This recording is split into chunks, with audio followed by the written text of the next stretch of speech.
You're watching World Inside. I'm Tian Wei. The huge container ship Ever Given has been freed finally. The traffic resumes in the Suez Canal, one of the world's most important shipping channels. The blockage was reportedly holding up $9.6 billion worth of goods a day and delaying the shipments of another 3 million to 5 million barrels of oil every day. Now that the Suez Canal accident has sent ripples across the already fragile global economy, will it further delay global economic recovery? For more insights, let's loop in our panelists.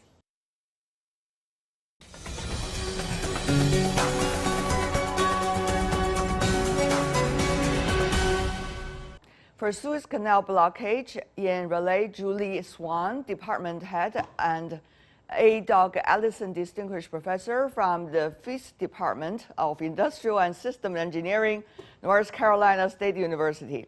In New York, Lawrence Brennan, adjunct professor of law at Fordham University and a veteran of the U.S. Navy. In Washington, D.C., William Lee, chief economist from the Milken Institute. Last but not least, in Hong Kong, Edward Liu, principal representative from the International Chamber of Shipping, China Liaison Office, and legal director of the Hill Dickinson, Hong Kong. Now, it seems that things are going back to normal, but how long will it take before really everything goes back to normal?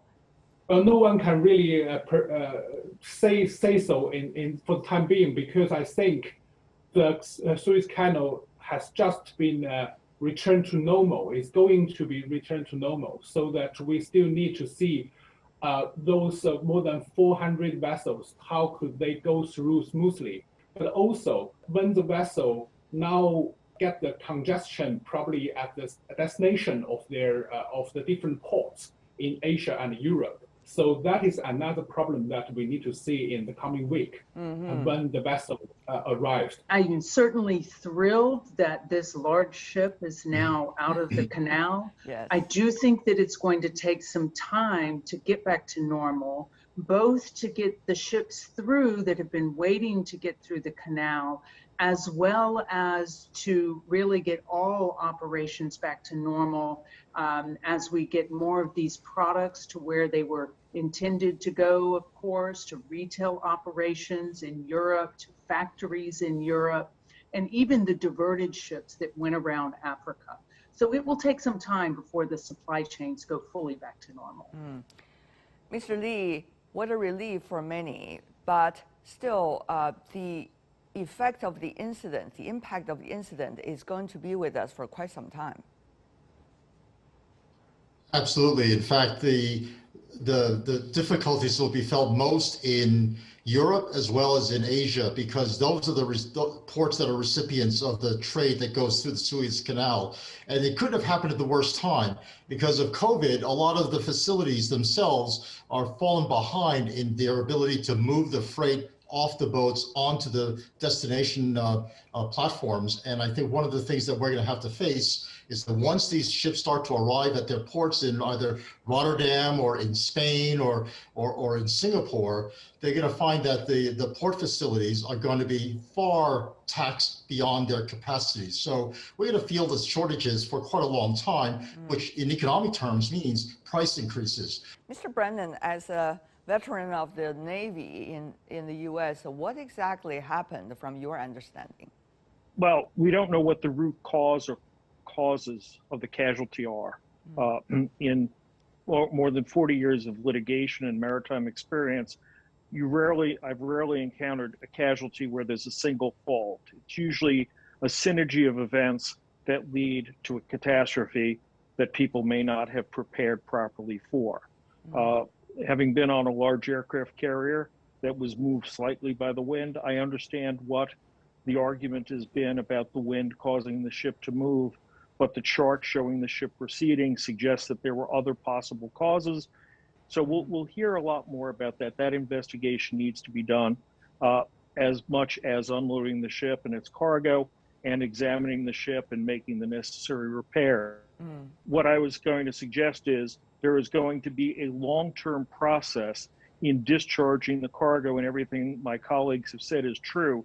But because of the probable legal proceedings, there will be further delay in obtaining security, both on behalf of the cargo interest and the vessel owning interest for particular average claims, if there are any, and for general average claims asserted. This is happening, as many of you already said, at the worst time because the global trade has already been suffering tremendously as a result of COVID-19 and geopolitics. So now it's another blow. How vulnerable this is really showing us that the global trade could be. I love that you used that word because you're exactly right. We have many global supply chains that truly are vulnerable for lots of different reasons. We've seen the ports on the west coast of the US blocked because of that limited capacity come in. We've got limited containers to put cargo in to get onto ships. Now we have the canal. We certainly have had geopolitical factors and shortages due to factories being shut down. I think that we are going to all have to take a really good look at our supply chains and where they are vulnerable to determine how best to fix them for the future. There are a number of strategies that one can try. Holding more inventory is one way to help balance against disruptions, changes in supply or demand. It's more expensive. That's one reason that we don't like to have much inventory in our supply chain. We can look at the locations of our supply chain to see, are there aspects of some of the chains that need to be closer together so they're not quite as dependent on the long lead times associated with some of the routes. We can look at the diversification across suppliers and make sure that for particular products, we're not too dependent on just a small number of suppliers or dependent on just one region of the world that may be vulnerable to hurricanes or floods or other kinds of events.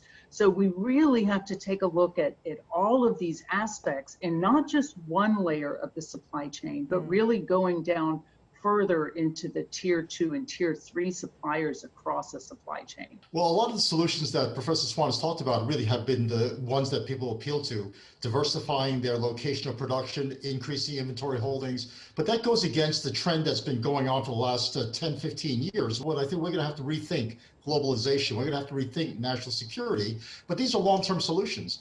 The short term, very little can be done. You can't just move a production plant out of China, stick it into Vietnam, and hope that it routes itself around the Straits of Malacca without any problems, or to be able to go through the Suez Canal without any problems, without geopolitical problems. But the short-term answer is that we're going to see price increases unless we have huge increases in productivity. And that I'm not holding my breath for. So the short-term future for the next 6 months to a year is going to be that a lot of intermediate goods will cost more, transportation costs will be skyrocketing, and the real question is, will the consumer have to pay for this, or will the companies absorb it in their profit margins? That is going to be the two answers that we're going to be facing. Will the shareholders pay for it, or will the consumer pay for it? Yeah. Well, there are a lot of decisions that can be made, but the impacts of the decision will be huge. So who will be responsible for that? That will be a huge question. I'm sure for Mr. Liu as well, because you are in the shipping business, almost in the middle of all of these storms. On a very unpleasant way that we noticed that the shipping is again on the center stage of the global news. Interesting. That everyone is now talking about shipping, everyone is talking about the global supply chain. But actually, the other panel members have already mentioned the many factors which may jeopardize the global supply chain. But the other issue people normally forget, which has already happened since the outbreak of COVID-19, is the seafarers. It's also called the crew change crisis. That more than 200,000 seafarers are trapped on the sea, and they are not able to sign on or sign off the vessel for more than even some people have already traveled on the sea more than 1.5 years already. That is a huge problem.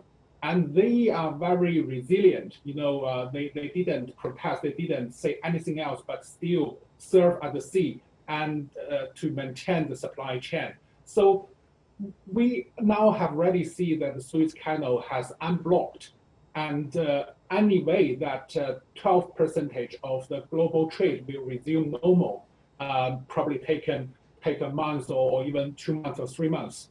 But on the other hand, we should now focus on how to maintain the global chain and resolve the problems now happening to the seafarers, which are the core factor of the global chain of the global shipping. Why have they trapped in the sea for almost a year and a year and a half? Tell us more about that. Because of different nations, different port authorities imposed restrictive measures on the free travel. The seafarers are from the different nations. They are not allowed to disembark as Europe as before the outbreak of the COVID-19. And normally, actually, under the employment contract between the seafarers and the ship owners, operators, they need to have the change or shift of the crew every, for example, 3 or 4 months. Right. But because of the restriction on free travel, they are not allowed to. For the people who have already stayed on shore for more than a year, cannot go back to the vessel. And then for the people on the vessel, they are not allowed to get off and then to go back to their home. So that is the problem that we are facing actually in the global shipping, which, as I said, will finally disrupt the global supply chain at the end if they get most of the seafarers cannot further afford this situation even longer. Professor Brennan, as a result of that, how do you see the kinds of the paramount amount of challenges that we are seeing on the sea today? It has been complex, and it starts with, as our colleagues have discussed, the pandemic that began 14 months or so ago. But we have to realize there are 2 important geopolitical factors. One is just simple geography. A lot of cargo travels half the world to get from origin to destination. To sail from Singapore in the Straits of Malacca takes the cargo through at least 1 or 2 choke points. And historically, we understand the risks of choke points, whether they're like this, apparently a fortuitous event, or an intentional event, such as wartime or piracy. So we'll have to see how that plays out at the end of the time, and it's hard to predict. The long-term impact will be, what do we do to change and reduce the risk of a catastrophe? Because if this ship were stranded for another couple of days, it would have been a month until you got to the same high tide cycle, and everything would have been blocked for that amount of time. Psychologically, that's a serious problem. Goods can go around Africa, but we know that's much slower and much more expensive. So I want to come back to our earlier talk. Can we afford to have this dramatic change as a result of geopolitics? And then there's also the issue of how to make sure the global supply chain would work smoothly. I think the geopolitical situation in the last 2 years, with the difficulties in the U.S.-China trade talks, and also a lot of political unrest around the world, is already forcing a lot of solutions to the problem. We're going to have regionalization of production.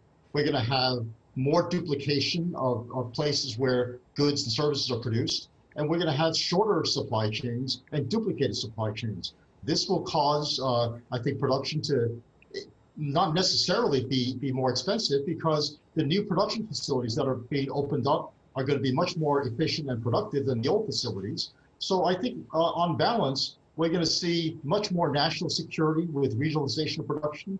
We're going to see much more competition for sea transport with airplanes. So a lot of airlines are converting their jets into cargo carriers. So we see that there are workarounds, but they're not complete workarounds. And I think it's going to take time to do this, which is why I said earlier that the ultimate solution in the next 6 months to a year is going to be higher prices. And the question is, who will absorb the higher prices, consumers or the producers? As ship owners, honestly, that we are in a more passive way to deal with the geopolitical issues, because we like to focus more on on the business, Right. honestly, and also to ensure the supply by shipping, by carrying goods by sea.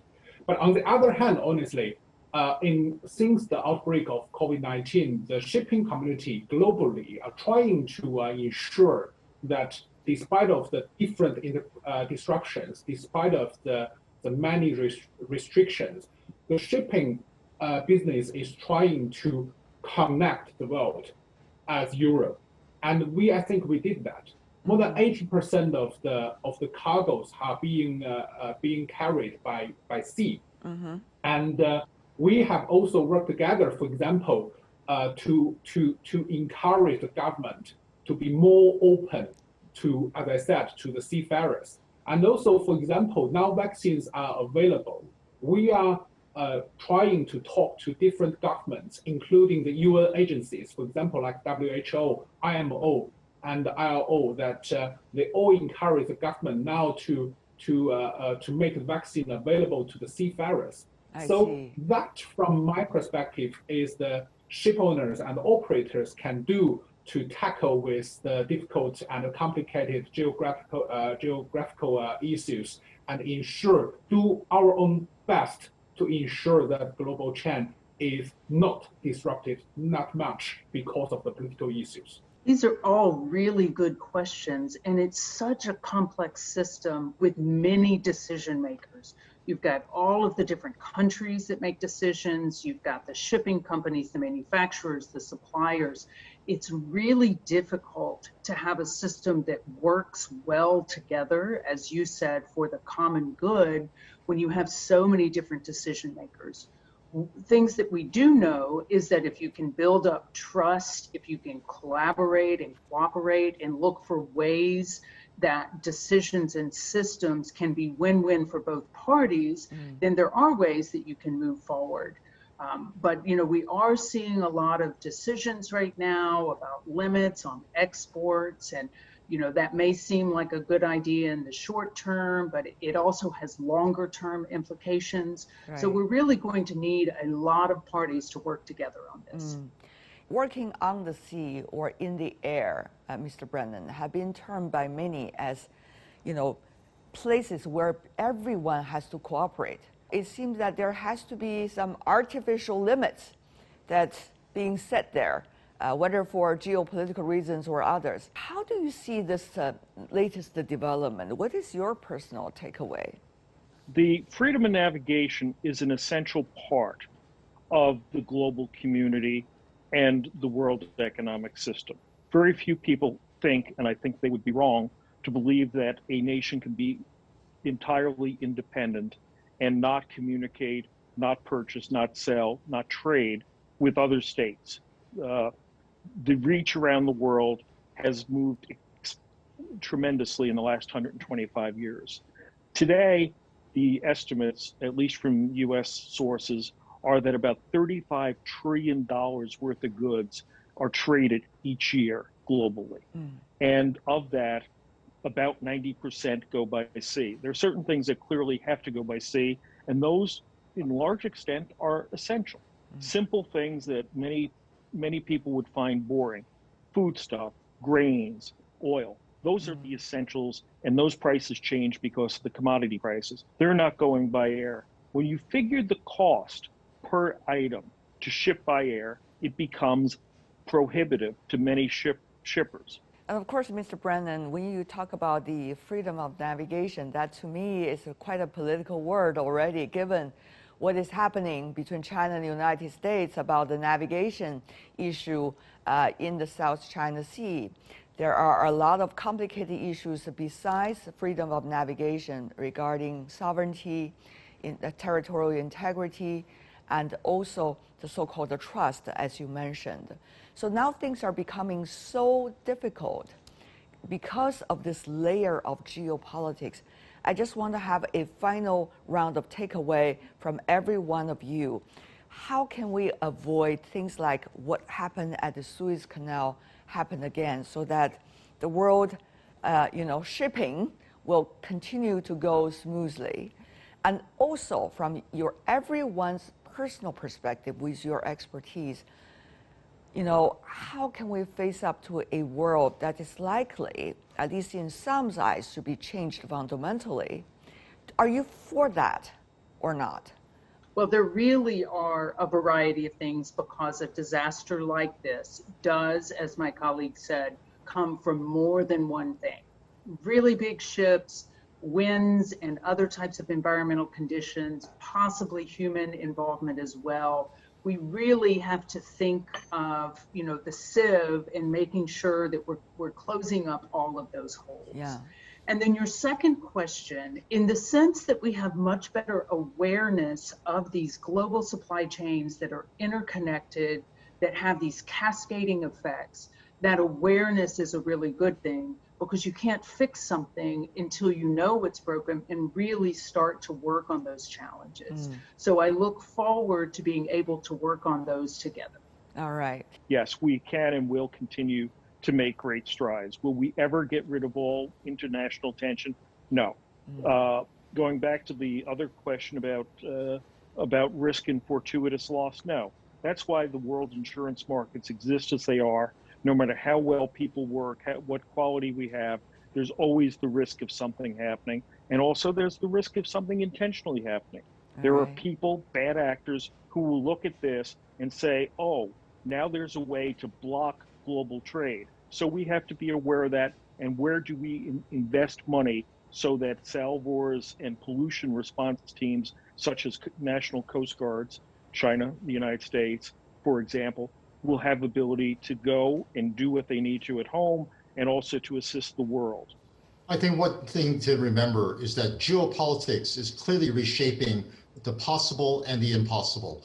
It has made what was used to be impossible, geopolitical constraints that threaten the free navigation of waters, means that we're not going to use those waters. And that means transportation routes are either diverted or they're cut off. And if they're cut off, then we do without the trade and try to find substitutes. And I think that's the cost that's being imposed on society by geopolitical battles. Each nation state is going to have to be careful how much it demands from other nations about sovereignty, navigation rights. And I think the ultimate objective is to ensure everybody has access to all places. And sovereignty is still recognized, but access is ensured.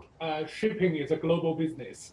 And we can all see that the globalization and the global supply chain, shipping can provide playing the vital role. We fully rely on furthering globalization, and we would like to see that the geopolitical issue can be lessened from the current situation, and people can now focus on more that how could we maintain the global supply chain. Thank you very much. Edward Liu, William Lee, Lars Brennan, last but not least, Julie Swan. What a pleasure. Thank you so much for all your input and perspectives.